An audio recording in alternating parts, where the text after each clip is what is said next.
우리 말에 군뱅이도 구르는 재주가 있다 하는 말이 있습니다. 비록 하찮은 미물이라 할지라도 존재하는 목적이 있다 하는 것이고 나름대로 해야 할 사명이 있다 하는 거지요. 그렇다면 사람은 어떨까? 만물의 영장인 사람은 두말할 나위 없지요. 나름대로 사명을 다 가지고 있고 특별한 달란트를 다 가지고 있습니다. 그러므로 사람이 사람다우려면 자기에게 주어진 사명이 무엇인가를 알고 그 사명을 따라서 살아야 되고 사명을 잘 완수해야 될 겁니다. 사명을 망각하고 산다면 그것은 육신의 유익만 추구하기 때문이다 하는 거지요.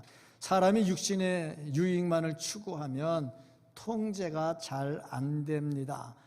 경찰이 통제한다고 질서가 잡히는 것도 아니죠. 요즘 사람들 경찰 별로 안 무서워해요. 옛날 경찰 그럼 무서워했는데 요즘 별로 안 무서워하고, 경찰들도 일하다가 자꾸 관여되면 귀찮으니까 자기 소관 아닌 것은 아예 손을 안 대지요. 그래서 범인을 잡아도 내 구역이 아니다 그러면 안 잡아버리잖아요. 잡으면 골치 아파지니까.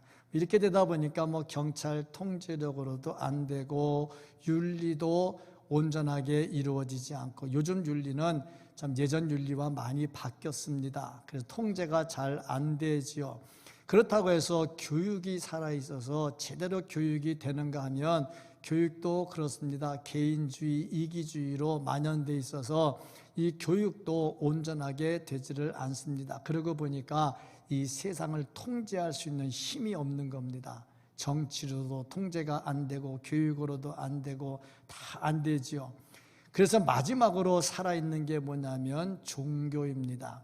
종교가 살아서 모든 것을 살려야 되는데 그 중에서도 무엇보다 기독교가 살아있어서 빛과 소금의 역할을 잘 감당을 해야 됩니다.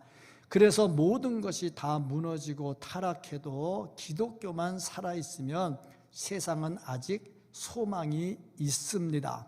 하나님께서 이스라엘 백성들을 선택하셔서 그들에게 특별한 은혜를 베풀어 주신 것은 그거를 보여주는 거지요. 이방의 빛이 돼서 빛을 비추며 살라 하는 거지요. 그런데 이스라엘 백성들이 어떻게 했느냐? 그 사명을 망각해 버렸습니다. 사명을 망각하니까 빛으로서의 사명을 잘 감당하지 못했고 소금의 역할을 잘 감당하지 못했습니다. 예수님의 말씀대로 소금이 맛을 잃으면 밖에 던져지고 버려지면 지나가는 사람이 밟아버린다 그랬는데 사명을 망각한 채 살다 보니까 그렇게 됐지요. 왜 이런 일들이 일어났을까? 우리는 성경을 통해서 분명히 직시할 수 있어야 되고, 이 말씀을 통해서 하나님께서 이 시대에 우리에게 원하는 것이 무엇인가 하는 것을 분명하게 알아야 될 겁니다. 오늘 말씀은 아삽의 마스길이라는 제목이 붙었는데 아삽이라고 하는 사람이 이 시편을 기록을 한 거죠. 그런데 이 시편이 기록될 당시의 내용, 무슨 역사적 사건을 보고 이것을 기록을 했을까? 왜 이 말씀을 기록을 했을까? 한번 점검을 해봐야 되겠죠. 역사적으로 보면 신학자들이 세 가지로 해석이 됩니다. 첫 번째로 다윗이 자기 아들 솔로몬에게 왕위를 물려준 직후에 그 상황을 기록한 것이다. 왜냐하면 솔로몬이 왕이 될 때 반대하는 세력들이 있었잖아요. 그러니까 그것들을 정리해야 될 필요가 있겠죠. 또 어떤 학자들은 이렇게 얘기를 합니다. 유다 지파가 중심이 됐죠. 다윗의 자손 유다 지파 아닙니까? 그러다 보니까 가장 숫자가 많은 에브라임 지파가 경계를 했지요. 그래서 이 말씀을 기록하면서 그것을 제재를 가했다 하는 학자들도 있고, 또 어떤 학자는 이렇게 말합니다. 솔로몬의 아들 르호보암 때에 여로보암이 나라를 갈랐지요. 그거 보니까 12지파 가운데 10지파가 반역을 행하려고 하니까 그것을 경계하려고 이 말씀을 기록을 했다. 그러니까 학자들마다 해석이 좀 다릅니다. 그런데 공통적인 게 있어요. 그게 뭐냐면 자식들에게 복음을 잘 전해서 다음 세대가 복음으로 살게 해야 된다 하는 겁니다. 이것이 우리가 해야 할 일이고 마땅히 해야 될 일이다. 복음을 전하는 것 가장 큰 사명입니다.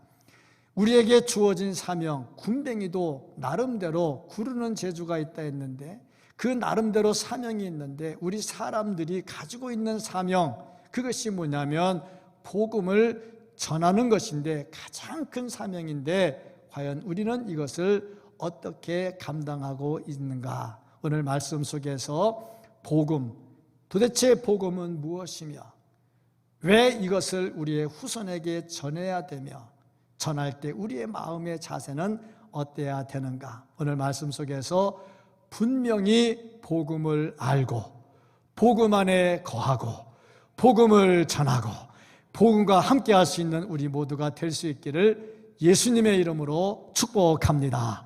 아멘. 먼저 이 말씀을 통해서 볼 수 있는 것은 복음은 우리가 마땅히 전해야 될 일이다.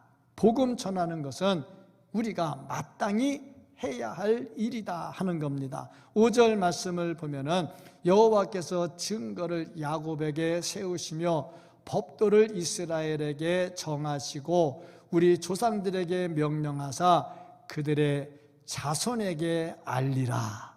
자손에게 알리라. 반드시 자손에게 알리라 하고 말씀하고 있습니다. 그러면 복음이란 도대체 뭐냐? 우리는 예수 믿으면서 복음이라는 말을 많이 들어서 익히 알고 있습니다. 그렇다면 복음이란 무엇인가? 정확하게 알아야 되겠죠.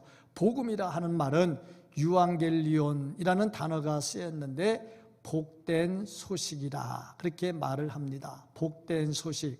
우리에게 복된 소식 많이 있잖아요. 건강하세요, 행복하세요, 사업 잘 되세요. 전에 어떤 분 감상금 했는데 대박나게 해주세요. 그 대박나게 한다는 건 표준어는 아닌 것 같은데 얼마나 간절했으면 헌금 제목에도 대박나게 해주셔야겠어요. 다 좋은 소식이잖아요.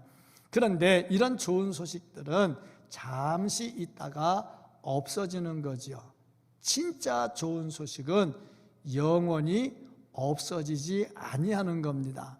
그런 의미에서 복음이라 하는 것은 우리가 영원히 구원받고 천국의 기쁨을 누리게 하는 겁니다. 이게 복음이고 가장 좋은 소식이죠.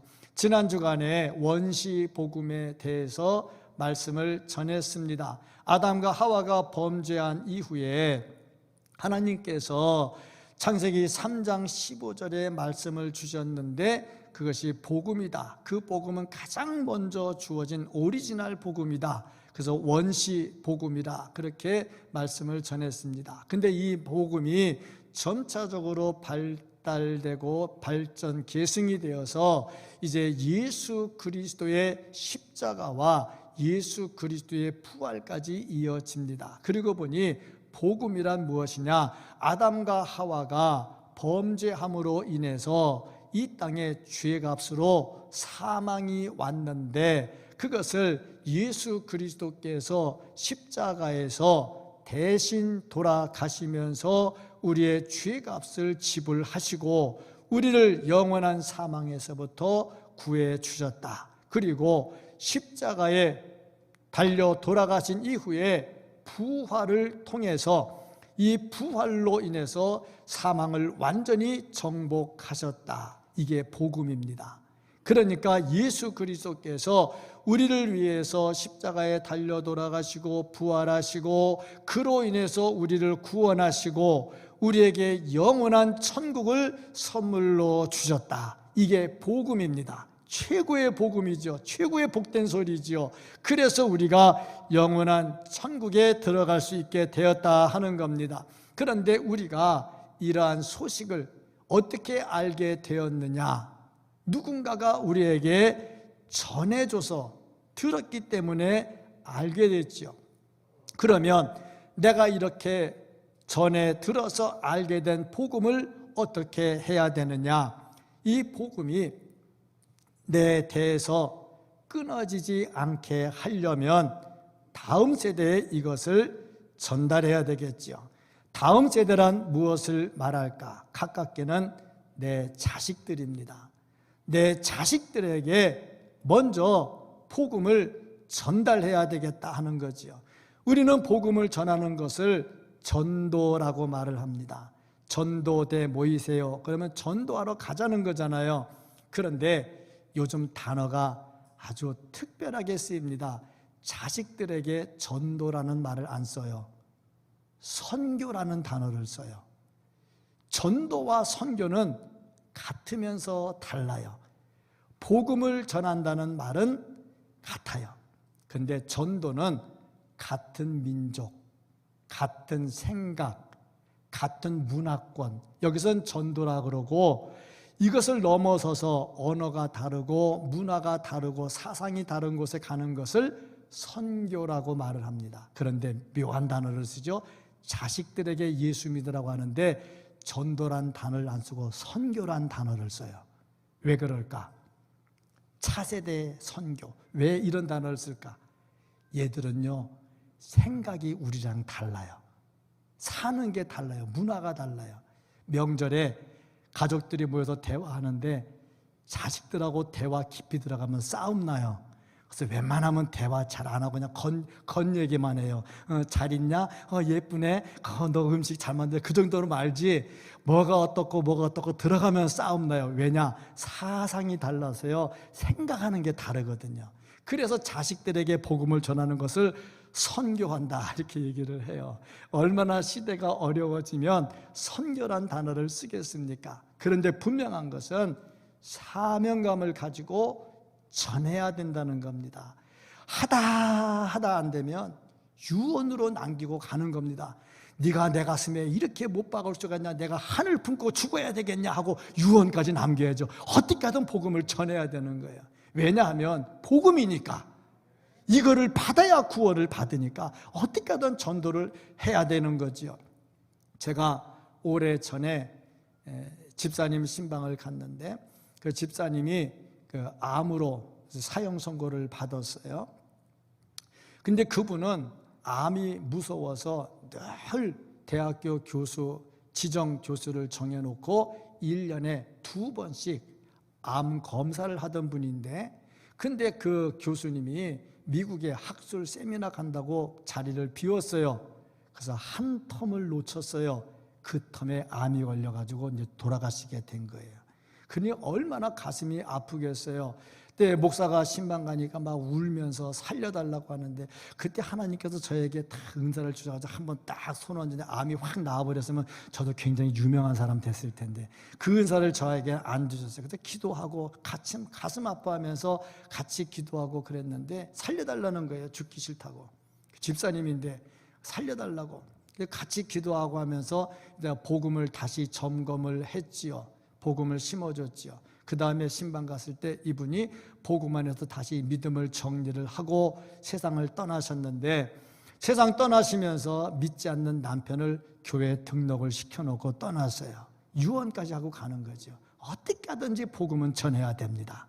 복음은 무조건 전해야 됩니다. 이게 마땅히 우리가 해야 할 일이다. 우리의 사명입니다. 신명기 4장 9절 말씀을 보면 오직 너는 스스로 삼가며 내 마음을 힘써 지키라. 그리하여 내가 눈으로 본 그 일을 잊어버리지 말라. 내가 생존하는 날 동안에 그 일들이 내 마음에서 떠나지 않도록 조심하라. 너는 그 일들을 내 아들들과 내 손자들에게 알게 하라. 반드시 무슨 수를 써서라도 복음을 전해야 됩니다. 신명기 6장 7절 말씀을 보면 내 자녀에게 부지런히 가르치며 집에 앉았을 때든지 길을 갈 때든지 누워있을 때든지 일어날 때든지 이 말씀을 강론할 것이며 시도 때도 없이 복음을 전해야 된다. 시편 11편 19절 말씀 역시 마찬가지입니다. 또 그것을 너희의 자녀에게 가르치며 집에 앉았을 때든지 길을 갈 때든지 누워있을 때든지 일어날 때든지 이 말씀을 강론하고 어찌됐든 복음을 증거해야 된다는 겁니다. 우리가 살아가는데 철학적 지식도 있어야 되고요, 과학적 지식도 있어야 되고요, 생활의 지혜가 있어야 되지만 무엇보다 중요한 것은 하나님에 대한 지식입니다. 이거 없이는 근본적으로 살 수가 없지요. 그래서 어떻게 하든 반드시 복음을 전해야 되는데 이것이 우리가 마땅히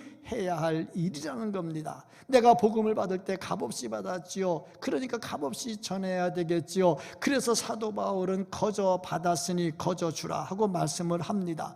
복음을 전하지 않으면요, 하나님과 교제가 끊어져요. 하나님과 교제가 끊어지면요, 영원한 생명이 사라집니다. 그래서 우리는 무슨 수를 써서라도 다음 세대에 복음을 증거해야 됩니다. 이것을 위해서 하나님께서 우리를 택해 주신 겁니다. 창세기 18장 19절 말씀을 보면 내가 그로 그 자식과 권속에게 명하여 여호와의 도를 지켜 의와 공도를 행하게 하려고 그를 택하였나니. 우리를 택하신 이유가 저겁니다. 자식들에게 복음을 증거하라는 거지요. 이는 나 여호와가 아브라함에게 대하여 말한 일을 이루려 함이니라.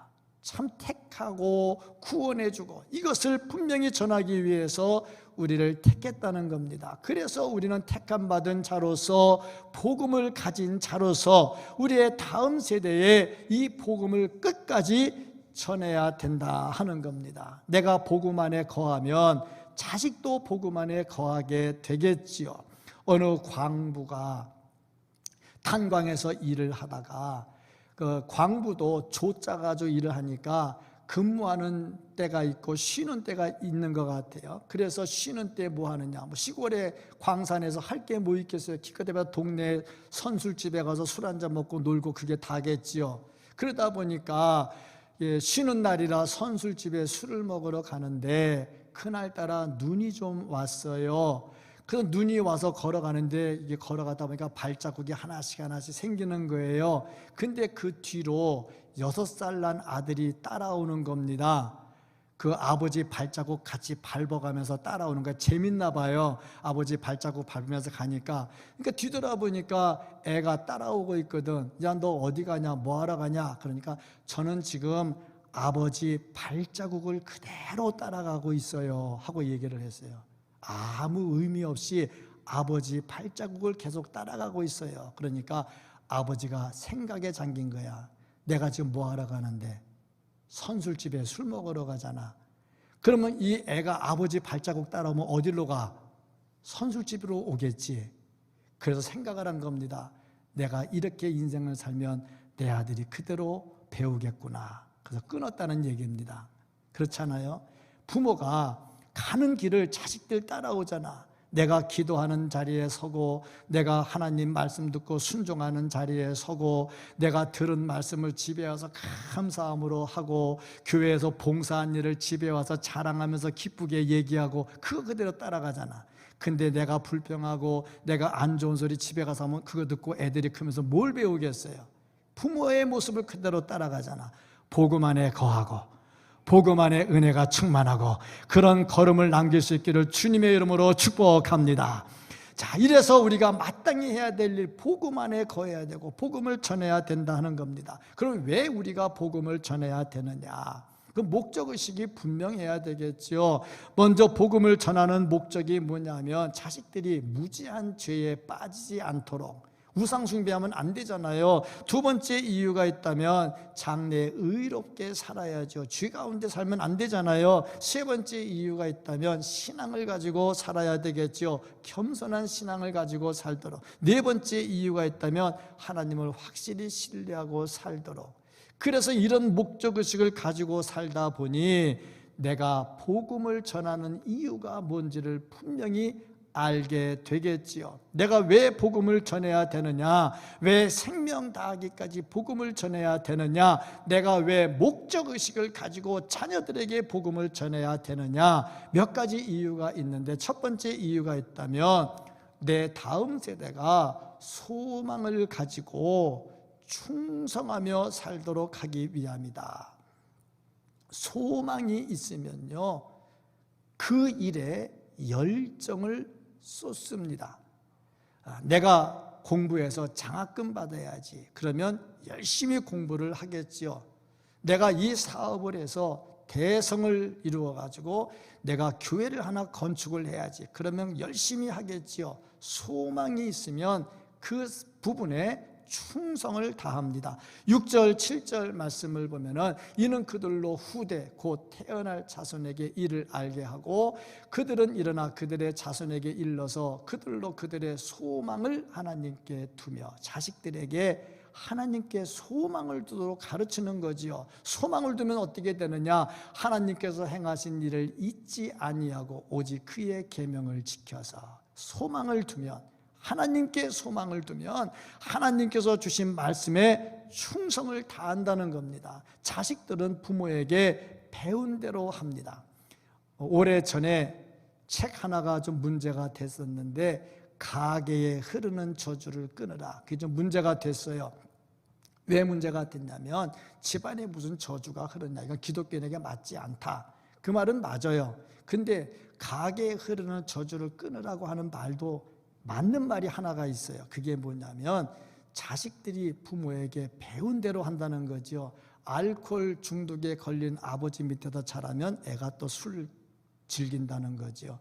신경질적인 부모 밑에서 자라면 애들이 신경질적이 된다는 거예요. 애들 나무랄 거 하나도 없어요. 지가 신경질적이니까 애들이 배워가지고 신경질적이 되는 거죠. 그러니까 항상 자기가 먼저 봐야 되겠죠. 어쨌든지 간에 보니까 내 후대가 제대로 배워서 제대로 살아야 충성되게 살고 그래야 하나님께 충성할 수가 있다 하는 겁니다.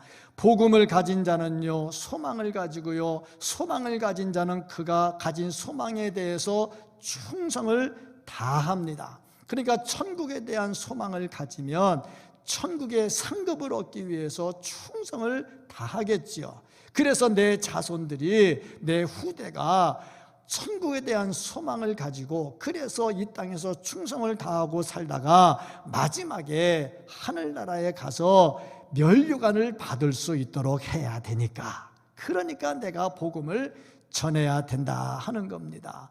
사도 바울도요 이 상급을 받으려고 충성을 다했습니다. 우리도 충성을 다할 뿐만 아니라 우리 자손들이 복음을 가지고 복음 안에 소망을 가지고 충성을 다해서 천국에서 상급 받을 수 있도록 해야 될 줄로 믿습니다.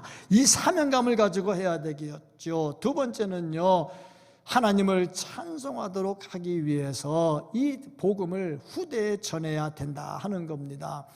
사람이 하나님을 찬양하는 것은 최고의 목표입니다. 인생의 사명이 뭐냐? 하나님을 찬양하는 거거든요.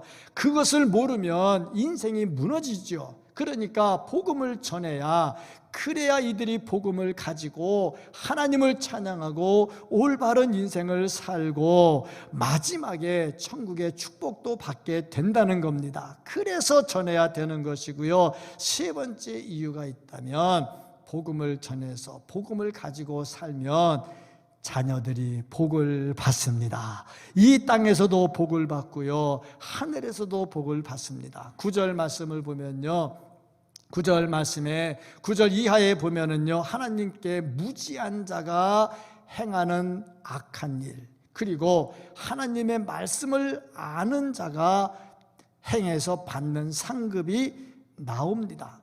복음을 따라 살면 이 땅에서도 복을 받고 천국에서도 복을 받는다 했는데, 그 렌셀이라는 사람이 이런 말을 했어요. 하나님의 손은 두 개다.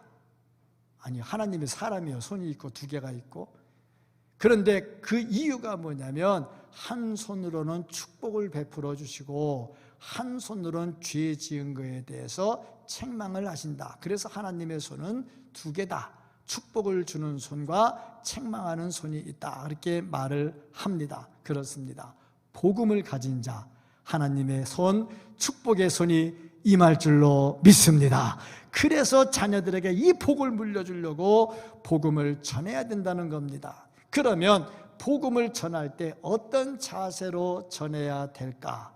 복음을 전하는 자의 자세가 어때야 되느냐? 분명해야 되는데 3절 이하에 보니 몇 가지를 말씀합니다. 첫째, 들은 바대로 행해야 되겠다. 복음을 들었잖아요. 그러면 복음 들은 것을 내가 그대로 받아가지고 살고 그 복음을 그대로 전해야 된다 하는 겁니다. 로마서 10장 17절 말씀을 보면 믿음은 들음에서 나며 들음은 그리스도의 말씀으로 말미암아 되니라. 말씀을 들어야 믿음이 생겨요. 복음이 들어와야 믿음이 생깁니다. 그리고 이렇게 믿음이 생겼으면 어떻게 해야 되느냐? 들은 대로 그대로 전해야 돼요. 우리 사람들이 살아가는데 문제가 생깁니다. 문제 생기는 이유가 뭐냐면 제대로 듣지 못하고 제대로 듣지 못한 것을 전달하기 때문에 생깁니다.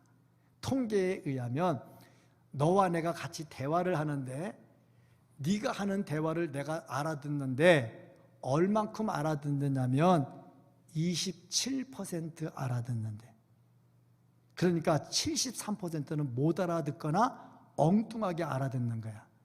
그러니 27% 알아들은 말을 가지고 내가 100% 알아들었다고 다음 사람한테 야 누가 그러는데 이렇더라 그러면 엄청난 오류가 생기는 거예요. 엉뚱한 소리를 하게 된다 이 말이죠. 그래서 한 달이 건너서 전달되는 말은 반드시 문제가 생깁니다. 혹시라도 누가 전해 듣는 말 듣고 뽀로로 가가지고 발끈하게 화내지 마시고 좀 성숙한 사람이라면 확인을 먼저 하시기 바랍니다. 그래야 문제가 안 생기죠. 그래서 항상 그래, 교회의 말도 보면은 전달돼가지고 나중에 엉뚱한 말이 전달이 돼요.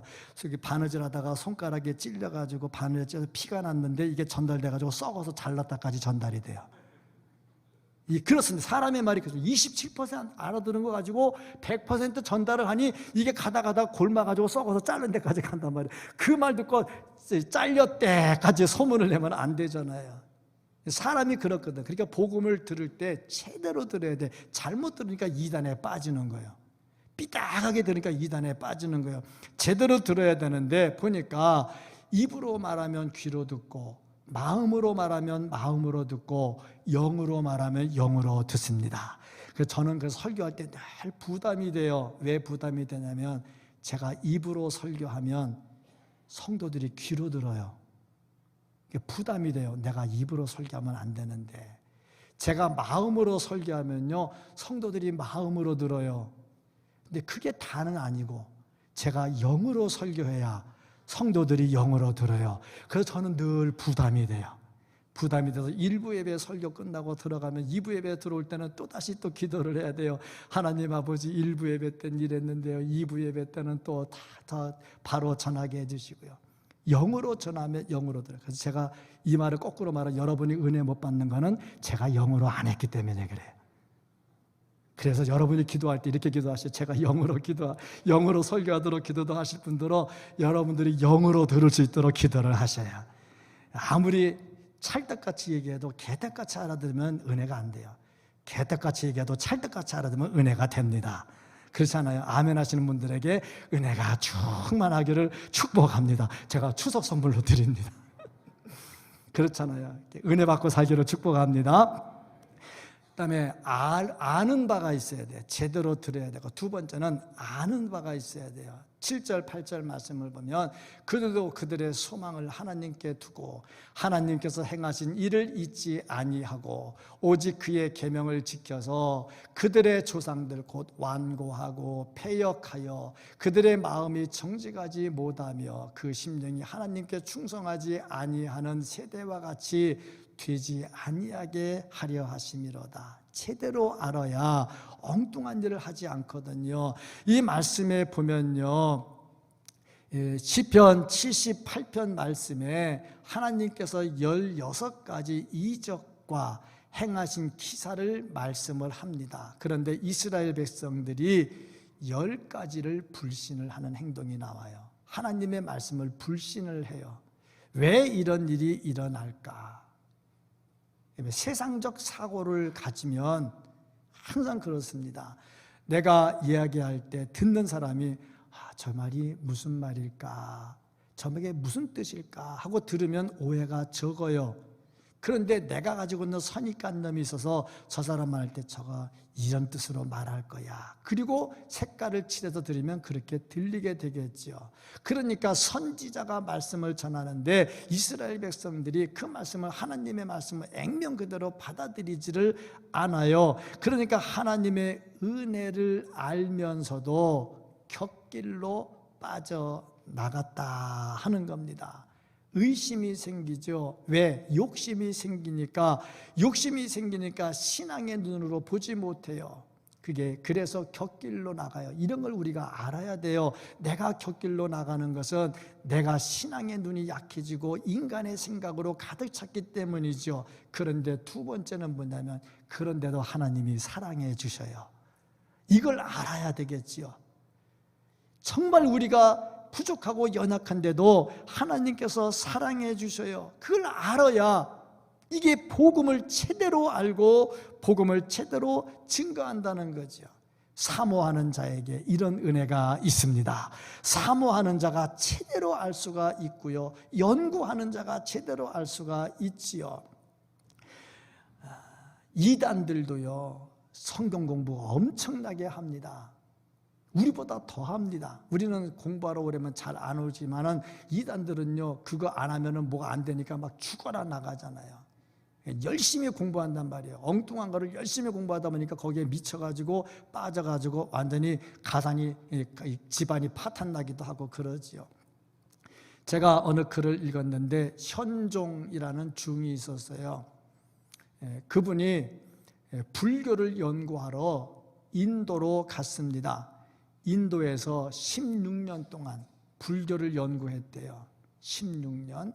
그런데 14명이 얼어 죽었답니다. 같이 간 사람 중에 14명이 얼어 죽었대요.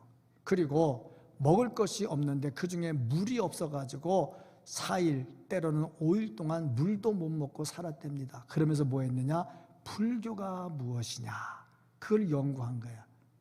참 그 글을 읽으면서 참 진리가 아닌데도 불구하고 그거를 진리라고 알고 그걸 연구한다고 16년 고생하면서 같이 갔던 일행이 14명이 죽고 14명이 얼어서 죽고 자기들은 물도 없어 고생하면서 불교가 무엇이냐 그거를 연구했다는데, 우리는 진리가 있는데도 이 진리를 연구하지 않고 어떻게 살 수가 있겠느냐? 제대로 알아야 제대로 전할 수 있지 않겠느냐?